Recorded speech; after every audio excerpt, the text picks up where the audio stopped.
பட தயாரிப்புக்கு good bye. Prabhudeva முடிவின் பின்னணி.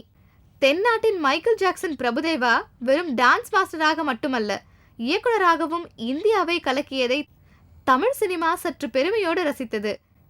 இங்கிருந்து போய் ஹிந்தியில் கடைவிரிப்பதெல்லாம் அவ்வளவு சுலபமல்ல.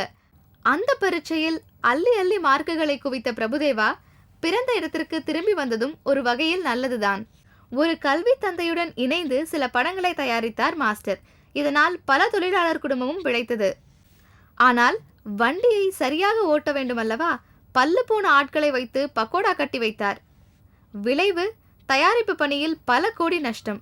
சமீபத்தில் பிரபுதேவா தயாரித்த போகன் ஏகப்பட்ட கோடிகளை இழந்து பிரபுதேவாவின் நம்பிக்கையில் இடியை வாரி போட்டது. இவ்வளவு நஷ்டத்தை எதிர்பார்க்காத கல்வி தந்தை தன் பார்ட்னர்ஷிப்பிலிருந்து விலகி கொண்டாராம். இதையடுத்து தஞ்சாவூர் பெரிய கோவில் தூணே சின்னதா இழைச்சிடுச்சு, நம்மெல்லாம் ஏமாத்திரம் என்ற முடிவுக்கு வந்து விட்டாராம் தேவா. அடுத்தடுத்து தயாரிப்பதாக இருந்த படங்களை அப்படியே டிராப் செய்து விட்டார்.